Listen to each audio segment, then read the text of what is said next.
이렇게 우리를 붙들어 주시기를 간절히 기대합니다. 오늘도 말씀 가운데 성령의 인도하여 주심 있게 하여 주시고 이 말씀은 기도 제목 되어 은혜롭게 간절히 기도하게 하여 주시옵소서. 오 하나님께 모든 것 맡겨드리오며 사랑이 많으신 우리의 구주 하나님 예수님의 이름으로 기도하옵나이다.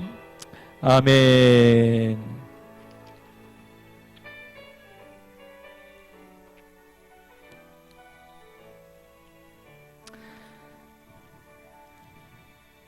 자, 하나님 말씀을 보겠습니다. 시편 2편입니다. 오늘은 지난번에 이어서 시편 2편입니다. 우리 다 같이 한 목소리로 하나님 말씀 읽도록 하겠습니다. 시작. 어찌하여 이방 나라들이 분노하며 민족들이 헛된 일을 꾸미는가. 세상의 군환들이 나서며 관원들이 서럽게 하여 여호와와 그의 기름 부음 받은 자를 대적하며 우리가 그들의 맨 것을 끊고 그의 결박을 벗어버리자 하는도다. 하늘에 계신 이가 웃으심이여 주께서 그들을 비웃으시리로다. 그때에 분을 발하여 진노하사 그들을 놀라게 하여 이르시기를 내가 나의 왕을 내 거룩한 산 시온에 세웠다 하시리로다. 내가 여호와의 명령을 전하노라. 여호와께서 내게 이르시되 너는 내 아들이라. 오늘 내가 너를 낳았도다. 내게 구하라. 내가 이방 나라를 내 유업으로 주리니 네 소유가 땅끝까지 이르리로다. 내가 철장으로 그들을 깨뜨리며 질그릇같이 부수리라 하시도다. 그런즉 군왕들아 너희는 지혜를 얻으며 세상의 재판관들아 너희는 교훈을 받을지어다. 여호와를 경외함으로 섬기고 떨며 즐거워할지어다. 그 아들에게 입맞추라. 그렇지 아니하면 진노하심으로 너희가 길에서 망하리니 그의 진노가 급하심이라. 여호와께 피하는 모든 사람은 다 복이 있도다. 아멘. 우리 서로 인사하겠습니다. 집사님은 복 받으셨습니다. 인사하겠습니다. 새벽부터 오늘 이 시간까지 쉬지 않고 달려온 것 같아요. 또 해야 될 일들이 있고 또 감당해야 될 그런 일들이 있고 그래서 계속 교회에 있으면서 또 이런 일도 처리하고 또 저런 일도 처리하고 여기까지 왔는데 그래서 원래 이게 찬양하기 전까지만 해도 좀 쉬고 싶다 이런 마음이 있었어요. 근데 우리 이 집사님 부부 들어오고 또 우리 정순영 성도님을 뵙고 또 우리 집사님 들어오고 그러니까 여러분들 보니까는 막 또 힘이 생기는 겁니다. 그리고 행복해지는 겁니다. 그래서 여러분을 보니까는 마음에 큰 기쁨이 있습니다. 그리고 행복합니다. 저는 세한교회를 섬길 수 있어서 참 행복합니다. 그래서 저는 행복한 목사입니다. 여러분을 섬길 수 있으니 또 여러분에게 부족하지만 말씀을 전할 수 있으니 저는 참 행복한 사람. 여러분 행복하시죠? 우리 세한교회 행복한 교회 되기를 바랍니다. 큰 교회가 되기보다는 좋은 교회, 행복한 그런 교회가 되기를 원합니다. 그래서 교회 오면 어때요? 행복한 거예요. 말씀을 들어서 행복하고 보고 싶은 사람을 만날 수 있어서 행복하고 또 함께 마음을 아파요 기도할 수 있어서 행복하고 기도할 때마다 하나님 나의 기도를 들으신다, 응답해 주신다라고 하는 확실히 있기 때문에 행복하고 그래서 주님 오시는 그날까지 이 교회를 섬겨가며 예배드려가며 여러분의 신앙생활이 정말 행복했으면 좋겠습니다. 오늘 참 힘드셨죠? 아까도 말씀을 드렸지만 몸과 마음이 좀 피곤할 것인데 이 시간 말씀을 듣고 또 기도할 때에 정말 우리 주님이 만져주시는 회복시켜주시는 그런 은혜가 있기를 진심으로 기원합니다. 저는 개인적으로 매일매일 성경을 읽고 있습니다. 맥체인 성경 읽기표라고 하는 것이 있는데 하루에 4장을 읽습니다. 이 성경 읽기표에 따라서 성경을 읽으면 1년에 구약 1번을 읽을 수 있고 신약을 2번을 읽을 수가 있습니다. 그래서 하루에 성경 4장을 읽는데 제가 오늘 읽은 성경은 열왕기상 19장, 그 다음에 데살로니가 전서 2장, 그 다음에 다니엘 1장, 시편 105편 요 4권의 성경을 읽었습니다. 특별히 열왕기상 19장을 읽어보니까 거기에 엘리야 이야기가 나옵니다. 18장에는 엘리야가 갈멜산에서 아세라 그리고 바알 선지자 850명과 영적인 대결을 벌이죠. 거기서 누가 이겼습니까? 살아계신 여호와 하나님을 섬기는 엘리야가 이겼습니다. 근데 19장에는 읽을 때에 우리를 당황시키는 사건이 나옵니다. 그 영적으로 힘이 있었던 그 엘리야 선지자가 19장에 가서는 너무 연약한 모습으로 보여지는 거예요. 이세벨이 그런 엘리야를 죽이려고 했을 때에 지레 겁을 먹고 그 형편과 상황을 보고 도망갑니다. 브엘세바로 도망가고 거기서 한 로뎀나무 아래로 도망갑니다. 근데 하나님은 그런 엘리야를 품어주시고 그런 엘리야에게 새로운 힘을 주시는 겁니다. 어디에서? 로뎀나무 아래서. 그래서 이 로뎀나무를 깊이 묵상하면서 이 로뎀나무가 교회와 같다 이런 생각이 드는 거예요. 그래서 우리 몸과 마음이 피곤하지만은 로뎀나무와 같은 이 교회에 딱 오셔서 예배드리면은 마음이 새롭게 되는 거예요. 물 한 병과 떡을 탁 엘리야에게 주셨듯이 말씀의 떡을 하나님께서 이 로뎀나무 아래에 우리 교회 가운데 주신다면 여러분 오늘 하루 안에 일주일 동안 몸과 마음이 피곤했다 할지라도 다시금 새 힘을 얻게 되는 겁니다. 그리고 은혜를 받고 내가 다시 한번 이렇게 살아가야 되겠구나 마음으로 다짐하고 결단하게 되는 것이죠. 자, 따라서 봅니다. 우리 교회가 로뎀나무입니다. 아멘 믿으시죠? 지난주 이제 시편 1편을 가지고 말씀을 전했는데 지난주 시편에 대해서 간략하게 소개를 했죠. 초대교회 교부라고 하는 야다나시우스는 시편을 말하기를 시편은 성경 전체를 압축해 놓은 것과도 같다 그렇게 이야기를 했습니다. 그리고 16세기의 종교개혁자 루터는 시편이 얼마나 귀한지 시편은 작은 성경이다.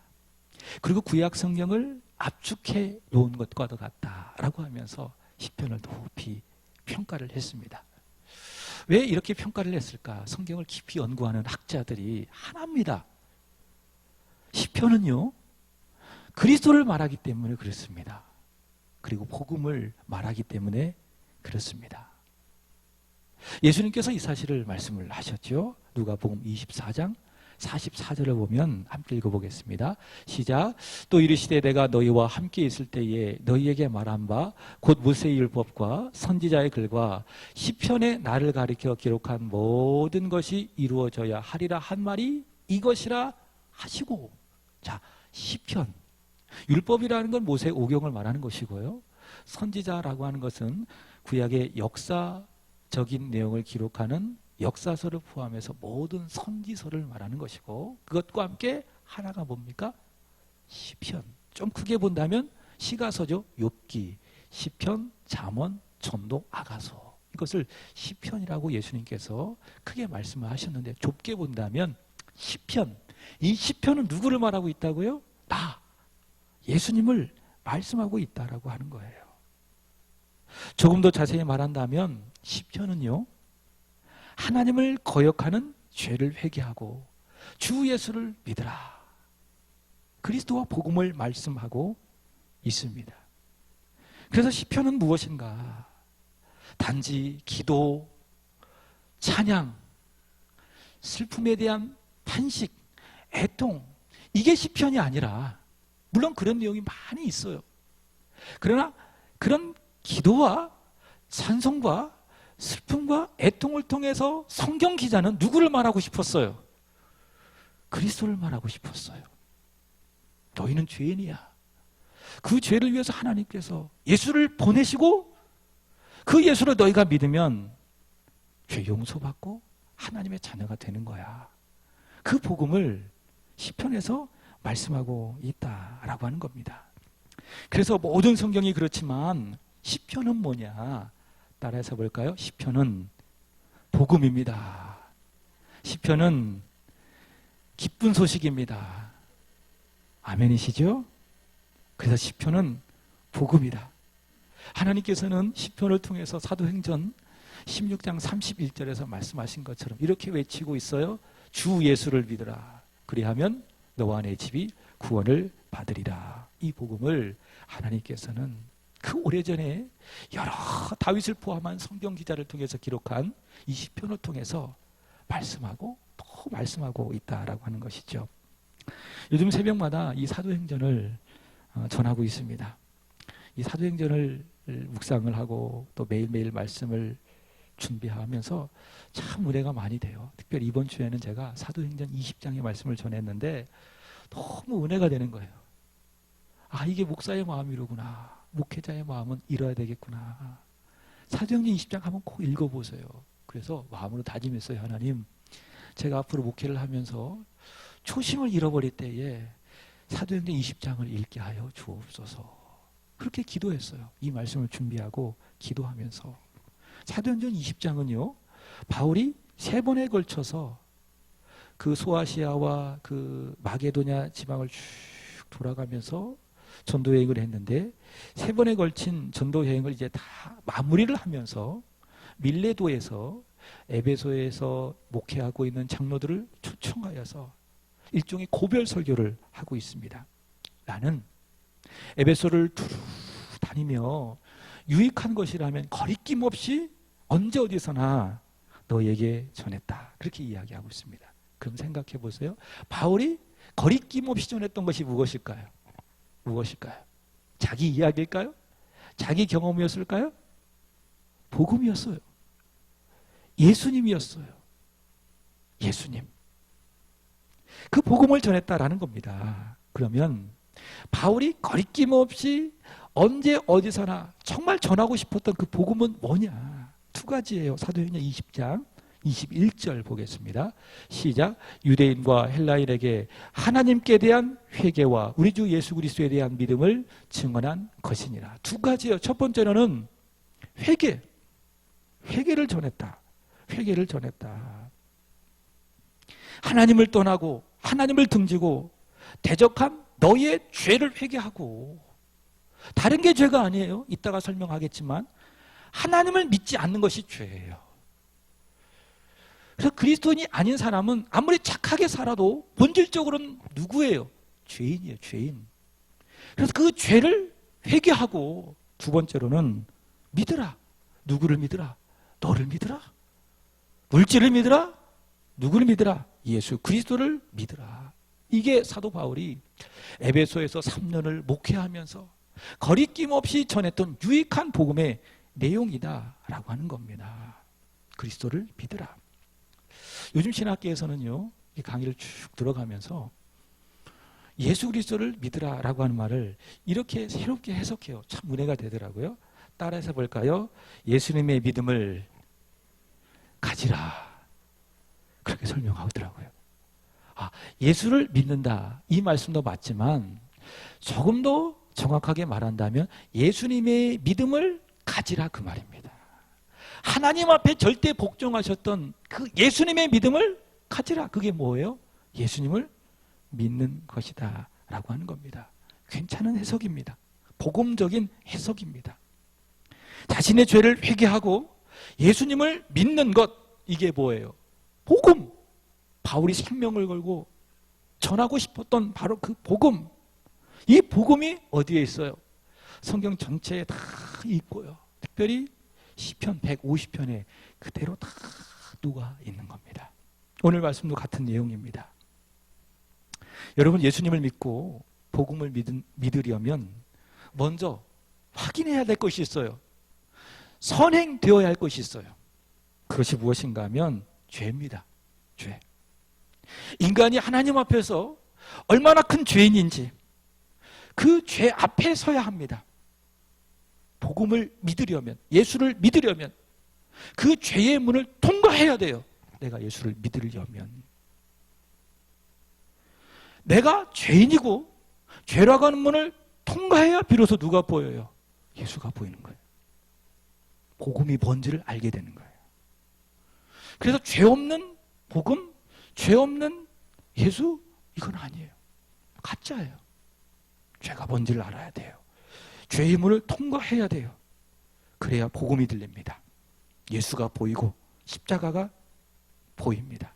반드시 죄가 뭔지를 여러분이 알아야 돼요. 죄는 단지 도적질하고 누군가의 것을 빼앗고 죽이고 살인하고, 이게 죄가 아니고 그 죄를 뿌리하고 있는 그 정체가 뭔지를 알아야 되는 거예요. 그 죄. 그럼 죄는 뭐냐? 오늘 본문 1절을 보세요. 자, 보겠습니다. 1절 시작. 어찌하여 이방 나라들이 분노하며 민족들이 헛된 일을 꾸미는가? 이 말씀 속에서 헛된 일이라고 잘 기억하세요. 헛된 일. 여기서 헛된 일을 말씀하고 있는데 오늘 본문에 보시면 헛된 일이 뭐예요? 이게 죄예요. 애매하죠? 헛된 일이 뭐라고요? 이게 죄다. 이게 죄다. 그럼 이 헛된 일이 구체적으로 뭐냐? 이어지는 2절 말씀을 보시면 읽어보겠습니다. 시작. 세상의 군관들이 나서며 관원들이 서로 꾀하며 여호와와 그의 기름 부음 받은 자를 대적하며. 헛된 일의 정체가 나와요. 2절이에요. 그게 뭡니까? 여호와와 그의 기름 부음 받은 자를 대적하는 게 뭐예요? 그게 죄라는 거예요. 이해하셨죠? 그래서 내가 어떤 그 범죄자들처럼, 그 교도소에 있는 재소자들처럼 그런 특정한 범죄를 내가 저지르지 않았다 할지라도 내가 예수를 안 믿으면은 죄인인 거예요. 여호와와 그의 기름 부음 받을 자를 대적하는 죄인이라는 거예요. 내가 예수를 안 믿으면. 이것을 우리는 잘 이해해야 하는 겁니다. 근데 사실 이거를요, 모든 사람에게 참 적용하기는 어려워 보여요. 어떤 사람은 아주 착하게 살아요. 야, 저 사람은 법 없이도 살 사람이야. 그런 사람들이 우리 주변에 있어요, 없어요? 있습니다. 평범하게 아주 착하게 사는 사람들이 우리 주변에 많이 있습니다. 그래서 저 사람들의 인격을 보고 저 사람들의 인생을 보고 삶을 잘 살펴보아도 하나님과 그의 기름 부음 받은 자를 대적하는 모습을 전혀 찾아볼 수가 없어요. 근데요, 성경을 많이 읽어보니까는 아니래요.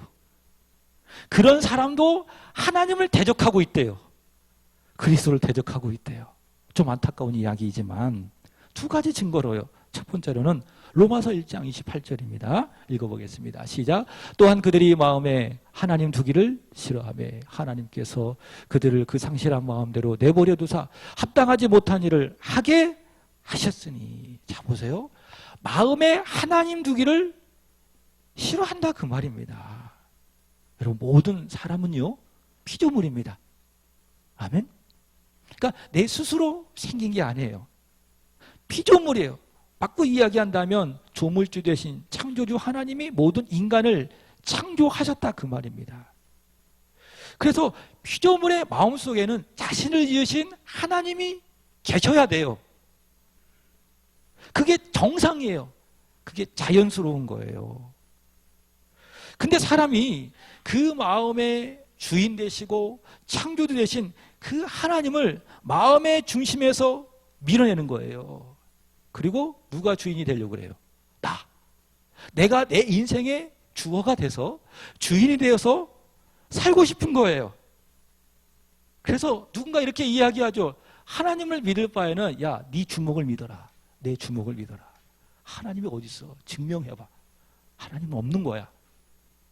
하나님을 믿고 살 바에는 네 자신을 믿고 살아. 네가 하나님이 돼. 우리의 마음에 응당 계셔야 할 그 하나님을 마음으로 밀어내고 하나님 두기를 싫어하고, 그게 뭐예요? 그게 죄예요. 그게 죄고 하나님과 그의 기름 부으심 받은 자를 대적하는 겁니다. 두 번째는요, 그리스도를 안 믿는 거예요. 그게 하나님과 그리스도를 대적하는 거예요. 안 믿는 것. 바꿔 이야기한다면 믿음 없는 게 그게 뭐라고요? 하나님을 대적하는 거고 그리스도를 대적하는 거예요. 그게 죄다. 하나님이요, 죄인을 위해서 보내신 분이 그리스도이십니다. 구속주 그리스도. 근데 그를 믿지 않는다? 하나님이 죄인을 구원하기 위해서 그리스도를 보냈는데 안 믿어요? 그게 뭐예요? 그게 죄예요. 특정한 범죄를 저지르지 않았다 할지라도 복음을 들었음에도 불구하고 안 믿잖아요? 예수를 전했음에도 불구하고 안 믿잖아요? 그럼 그게 뭐예요? 그게 죄예요. 그게 하나님을 대적하는 겁니다. 그게 그리스도를 대적하는 겁니다. 요한복음 3장 17, 18절입니다. 17절 시작. 하나님이 그 아들을 세상에 보내신 것은 세상을 심판하려 하심이 아니요 그로 말미암아 세상이 구원을 받게 하려 하심이라. 하나님이 아들을 보내셨대요. 예수를 보내셨대요. 왜? 세상을 망하고 심판하기 위함이 아니라 그로 말미암아 온 세상이 무엇 받기 위해서? 구원받으라고. 근데 18절 보십시오. 시작. 그를 믿는 자는 심판을 받지 아니하는 것이요 믿지 아니하는 자는 하나님의 독생자의 이름을 믿지 아니함으로 벌써 심판을 받은 것이니라. 그래서 뭐가 죄예요? 하나님의 세상을 구원하시기 위해서 그리스도를 보냈지만은 마음이 완악해져서 그분을 믿지 않는 것이 그게 뭐라고요? 죄고. 그래서 믿지 않는다는 그 자체가 벌써 그 사람이 심판을 받은 죄인이라는 증거예요. 그래서 예수님이 오시면은요 그 심판이 집행되는 거예요. 이 세상에서 예수를 믿지 않고 살다가 내가 죽잖아요. 그러면 믿지 않았던 그 심판에 대한 집행이 이루어지는 거예요. 그게 뭐예요? 지옥 가는 거예요. 그래서 내가 그리스도를 안 믿는 것이 그것이 무엇이다? 하나님을 대적하는 것이고 그리스도를 대적하는 것이다. 그래서 믿음 없는 사람, 예수 밖에 있는 모든 사람은요 아무리 잘나고 뛰어나고 명예가 있고 많은 소유를 갖고 있고 사람들로부터 칭찬과 존경을 받는 사람이라 할지라도 다 죄인이에요. 하나님을 대적하는 사람, 그리스도를 대적하는 사람, 그게 뭐예요? 그게 죄이고 하나님 보시기에 헛된 일이고. 4절 보시면은 주께서 비웃는다라는 말은 이게 아니고 이게 뭐 어리석다라는 거예요. 주께서 보시기에 어리석은 일이다 라고 하는 것이죠. 자, 여러분, 하지만 그럼에도 불구하고 이게 참 좋아요. 나는 그래요. 그러나 그럼에도 불구하고 하나님은 사랑이세요. 그래서 복음이 좋아요. 내가 참 못났어요. 부족한 게 많아요. 그럼에도 불구하고 사랑하신대요. 그게 뭐예요? 그게 복음이에요. 내가 못나서 버리면 그건 복음이 아니에요. 너무 못나고 너무 뭐가 많이 나고 너무 부족해도 그럼에도 불구하고 품어주시고 사랑하는 게 뭐예요? 그게 복음이에요. 그게 하나님이세요. 사람들이 그렇게 하나님과 그리스도를 믿지 않음에도 불구하고 하나님은요 그런 죄인들을 사랑하신대요. 이해가 안 되는 거예요. 사람은 자기 마음에 맞는 사람, 자기 편에서 사랑을 하잖아요. 이해되는 사랑을 해요. 그게 사람의 사랑이에요. 그래서 사랑에는 헬라어로 몇 가지가 있지 않습니까? 에로스 사랑, 남녀 간의 사랑, 그죠? 부모와 자식 간의 사랑을 설계 사랑이라고 이야기를 하고 친구와 친구와의 사랑을 필레오 사랑이라고 이야기해요. 다 인간적인 사랑이에요. 자기중심적인 사랑이에요. 바꿔 이야기하면 언제든지 그 사랑은 변할 수 있어요? 없어요? 있어요. 근데 하나님의 사랑은 뭐예요? 아가페예요. 이해할 수 없는 사랑이에요. 그래서 예수님께서 요한복음 21장에 베드로에게 다가오셔서 물으신 게 뭡니까? 요한아 시몬아 아가파스메 네가 나를 사랑하느냐. 아가페 사랑. 이해할 수 없는 사랑이에요. 그게 하나님의 사랑이에요. 하나님은 그런 죄인들을 사랑하십니다. 우리 때문에? 잘 생각하세요. 나 때문에? 내가 못나서 아니면 잘나서 나를 사랑하십니까? 절대로 그렇지 않아요. 누구 때문에 사랑하세요? 하나님 자신 때문에 사랑하는 거예요. 하나님 자체가 사랑이시기 때문에 우리를 사랑하시는 거예요. 시편 23편 잘 아시죠? 하나님께서 목자가 되셔서 저와 여러분을 의의 길로 인도하신대요. 아멘. 근데 왜 인도하시느냐? 자기 이름을 위하여 인도하신대요. 그래서 실패되지 않는 거예요. 나 때문에 나에 의해서 하나님이 나를 인도하신다면 생각해 보세요. 내가 잘하잖아요. 그럼 그 인도가 성공돼요. 잘 돼요. 그러나 하나님이 나를 인도해 주시는데 나 때문이 아니라 누구 때문에? 하나님 때문에, 하나님의 그 영광스러운 이름 때문에 나를 의의 길로 인도해 주시기 때문에 성공돼야 한대요. 반드시 됩니다. 하나님 때문에. 하나님의 죄인을 사랑하시는 것도 마찬가지예요. 누구 때문에 사랑하셨어요? 하나님 자신 때문에. 하나님 자신이 사랑이기 때문에 하나님은 죄인을 사랑하는 거예요. 죄인들이 모여서 헛된 일을 꾀하며 어리석게 하나님을 대적하지만 그럼에도 불구하고 하나님은 그들을 사랑하셔서 누구를 보내셨습니까? 예수를 보내셨어요. 그래서 여러분이 잘 알고 있는 요한복음 3장 16절에 뭐라고 이야기해요? 하나님이 세상을 이처럼이 뭡니까? 이게 성경이요, 표현을 하고 싶은데 하나님의 사랑을 담아낼 수가 없는 거예요. 하늘을 두루마리 삼고 바다를 먹물 삼아도 하나님의 사랑을 기록할 수 있어요? 없어요? 어떤 찬송가의 가사처럼? 안 돼요. 언어로 기록할 수가 없는 거예요. 하나님의 사랑이 감당이 안 되는 거예요. 그래서 사도 요한이 성령의 감동으로 하나님의 사랑을 표현한 단어가 뭐예요? 이처럼 하나님의 세상을 이처럼 사랑하사 독생자를 주셨으니 이는 그를 믿는 자마다 멸망하지 않고 영생을 얻게 하려 하심이라. 하나님을 대적하는 바로 그 사람에게 하나님께서 독생자를 주셨습니다. 왜요? 사랑하시니까. 하나님이 사랑이시니까. 6절을 보세요. 하나님의 사랑의 증거. 시작. 내가 나의 왕을 내 거룩한 산 시온에 세웠다 하시리로다. 아멘. 하나님이 사랑하셔서 주신 그리스도를 시편 기자가 성령의 감동으로 쭉 보니까 그분은 누구십니까? 왕이에요. 왕. 하나님의 왕이에요. 또 7절 보시면은 시작. 내가 여호와의 명령을 전하노라. 여호와께서 내게 이르시되 너는 내 아들이라. 오늘 내가 너를 낳았도다. 이건 물론 우리를 향하여 하시는 말씀이기도 하지만 1차적으로는 하나님께서 예수님을 향하여 하시는 말씀입니다. 너는 내 아들이라. 예수님께서 세례를 받으실 때에 하늘로부터 음성이 들려왔죠. 너는 내 사랑하는 아들이요. 예수님은 누구십니까? 하나님의 아들 그리스도. 하나님의 아들 왕 그리스도. 그러므로 그리스도는 하나님이 세상을 다스리시기 위해서 하나님께서 세우신 하나님의 아들이시며 뭐예요? 왕이에요. 왕. 요한복음 19장 19절 말씀을 보시면 예수님께서 십자가에 달리셨을 때에 그 십자가 위에다가 패를 딱 붙여놨어요. 패를 딱 붙여놨는데 거기에다가 히브리 말로, 그 다음에 로마 말로, 그 다음에 헬라 말로 기록된 단어가 있어서요. 그게 뭔지 아십니까? 나사렛 예수 유대인의 왕 그랬어요. 왕.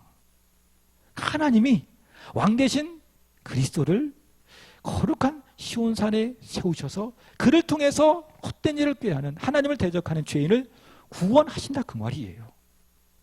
근데 성경을 보면 왕이신 그리스도께서 죄인을 구원하시기 위해서 어떻게 하셨는가? 그리스도가 죄인을 구원하기 위해서 무슨 일을 하셨는가? 여러분 잘 알고 있겠지만 먼저 세상의 왕은요 어떤 왕입니까? 지배하는 왕이에요. 다스리고 군림하고 많은 이들로부터 착취하고 뺏고 그래서 섬김을 받는 존재가 세상의 왕입니다. 근데요 하나님께서 시온산에 세우신 왕 그리스도는요 그런 왕이 아니세요. 어떤 왕이세요? 낮아지신 왕이에요. 낮아지시고 깨어지시고 어디까지 깨어지셨어요? 어디까지 낮아지셨어요? 십자가에서 죽기까지. 그게 하나님이 세우신 왕이에요. 그래서 그분의 왕됨은요 세상의 왕처럼 군림하여 누군가를 자기가 갖고 있는 힘으로 막 지배하는 그런 개념에서의 왕이 아니라 하나님의 왕이신 그리스도의 왕 되심은 무엇인가 하면 그가 왕이심에도 불구하고 사람의 모습으로 낮아지고 깨어져서 어디까지? 십자가에서 죽기까지 내려가신 왕. 그게 왕이에요. 그러나 이 세상 사람들이 바라볼 때에 그런 예수님이 왕일 수가 없는 거예요. 세상 사람들의 딱 관점으로 낮아지고 깨어지는 그리스도를 보니까 이거 왕이 아니거든. 왕은 저래서는 안 되거든요. 근데 막 무기력하게 막 채찍 맞고 막 비참하게 막 피를 막 흘리고 사람들에게 모욕을 탁 받고 십자가를 탁 지더니 퍽퍽 쓰러지고 십자가에 달려서 막 무슨 말인가 외치더니 죽거든요. 이해가 안 되는 거예요. 저게 왕이야? 그래서 어떡합니까? 네가 하나님의 왕 그리스도냐? 그러면 십자가에서 내려와서 네가 왕됨을 증명해봐라. 그랬던 거예요. 그래서 세상 사람들이 볼 때에는 실패한 왕이었습니다. 세상은 십자가의 그리스도가, 왕 대신 그리스도가 실패했다고 이야기를 합니다. 그러나 여러분, 그건 패배가 아닙니다. 실패가 아닙니다. 그게 진짜 왕이에요. 십자가에서 죽는 왕이 진짜 왕의 모습입니다. 왜냐? 요한복음 12장 24절 예수님께서 하늘의 밀을 말씀하셨습니다. 하늘의 밀이 떨어져 죽지 아니하면 그대로 있고 떨어져 죽으면 많은 열매를 맺느니라. 이번 주 골로새서 3장을 읽으면서 마음에 참 은혜가 됐습니다. 3장 2절 보시면 이는 너희가 그리스도 안에서 죽었고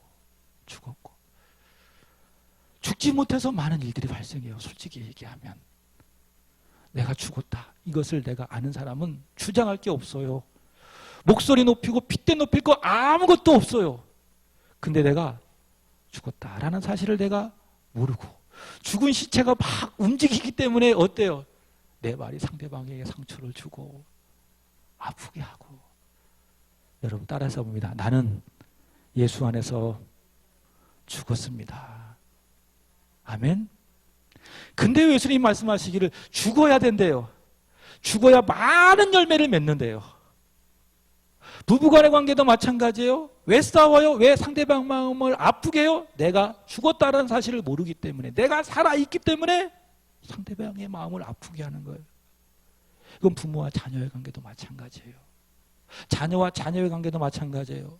서로가 살아있기 때문에 어려워지는 거예요, 관계가. 주님은요, 미라를 통해서 중요한 진리를 말씀하셨어요. 네가 죽어야 돼. 안 죽으니까 그런 문제가 생기는 거야. 죽어야 다른 사람이 사는 거야. 그러나 네가 죽지 않고 네가 살려고 하니까는 너도 어려워지고 상대방도 어려워지고. 주님도 왕이세요.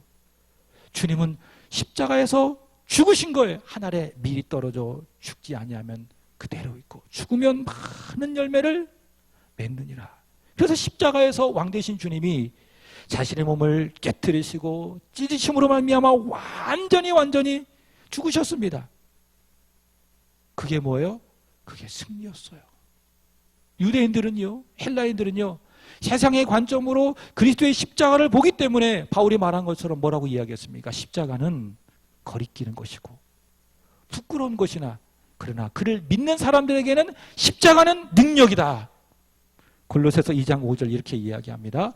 시작. 통치자들과 권세들을 무력화하여 드러내어 구경거리로 삼으시고 십자가로 그들을 이기셨느니라. 왕 되신 그리스도께서는 십자가에서 낮아지고 깨어지시고 결국 죽으심으로 말미암아 우리를 구원하사 결국 십자가로 이겨주셨다라고 하는 거예요. 그게 하나님이 시온산에서 세우신 왕의 모습이라는 거예요. 자, 이제 오늘 복음의 마지막입니다. 결단을 촉구합니다. 하나님과 그리스도를 대적하는 죄를 사시기 위해서 하나님이 십자가에 달아 죽게 하신 그 그리스도, 그 그리스도를 어떻게 하라? 믿어라, 그 말이 믿어라. 오늘 말씀의 제목이기도 하죠. 12절 보겠습니다. 시작. 그의 아들에게 입맞추라. 그렇지 아니하면 진노하심으로 너희가 길에서 망하리니 그의 진노가 급하심이라. 여호와께 피하는 모든 사람은 다 복이 있도다. 뭐라고 이야기해요? 너희는 이제 하나님이 너희를 사랑하셔서, 죄인인 너희를 사랑하셔서 십자가에서 세워 죽게 하신 그 아들, 왕이신 그리스도를 뭐해라? 믿으라. 그걸 뭐라고 이야기하고 있어요? 그의 아들에게 뭐해라? 입맞추라. 입맞추라. 그렇게 이야기하고 있습니다. 엘리야 시대의 영적 상황을 보면 열왕기상 19장 18절입니다. 읽어보겠습니다. 시작. 그러나 내가 이스라엘 가운데에 7,000명을 남기리니 다 바알에게 무릎을 꿇지 아니하고 다 바알에게 입맞추지 아니한 자니라. 여기서 보시면 입맞추다라는 게 있어요. 입맞추다가 뭡니까? 바알의 우상에게 이런 의미가 아니고 뭡니까? 바알을 믿고 섬기는 거예요. 그럼 바꿔 이야기한다면 이스라엘 사람들은 어떤 사람이 되어야 합니까? 바알이 아니라 누구? 여호와 하나님께 입 맞추어야 되는 거예요. 여호와 하나님에게만 믿고 섬겨야 되는 것입니다. 여기 그 아들에게 입 맞추라라고 하는 말도 같아요. 누구만 믿으라는 거죠? 하나님이 시온산에 세우신 왕, 아들 그리스도 그의 십자가만을 믿으라. 요한복음 14장에 말씀하신 것처럼 길이시고 그 길이시고 그 진리이시고 그 생명이신 그리스도를 믿으라. 그리하면 그로 말미암아 구원을 받게 된다라는 겁니다. 다른 길이 있어요? 없어요? 없습니다. 다른 거 믿을 거 있어요? 없어요? 없어요. 여러분, 다른 거 믿을 거 진짜 없어요. 여러분 자신도 믿지 마세요. 여러분 자녀도 믿지 마세요. 사람은요, 믿음의 대상이 아니에요. 사랑의 대상이에요. 왜 그런 줄 알아요? 죄인이기 때문에 그래요. 여러분 성경을 보세요. 예수님 우리를 믿으셨습니까? 우리를 믿으셨어요? 안 믿으셨어요. 우리를 어떻게 하셨어요? 요한복음 13장 1절 보시면 세상에 있는 자기 사람들을 사랑하시되 끝까지 사랑하시니라. 우리를 사랑하셨어요. 예수님은. 그래서 우리는 믿을 게 아무것도 없어요. 내 자신도 믿을 것이 없고 내 가지고 있는 소유도 믿을 것이 없고 내 가족도 내 주변의 사람 믿을 게 하나도 없어요.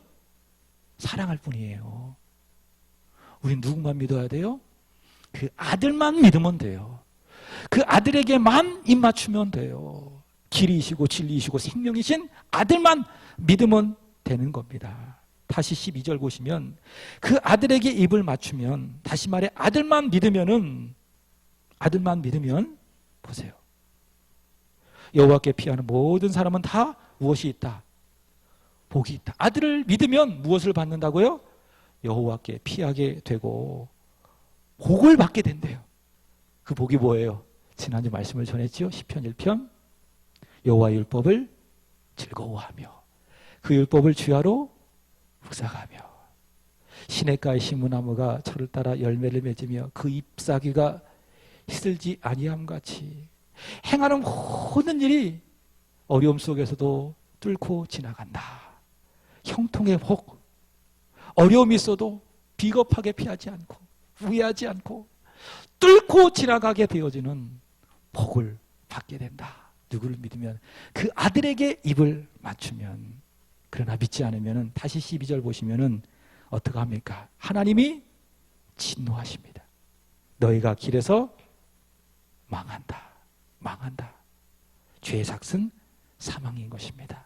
둘째 사망, 영원의 불못에 들어가게 되는 것입니다. 말씀을 마칩니다. 오늘 함께 읽은 시편 2편의 말씀은 뭐예요? 복음입니다. 주 예수를 믿으시기 바랍니다. 믿었다면 그분을 더 깊이 믿으시기 바랍니다.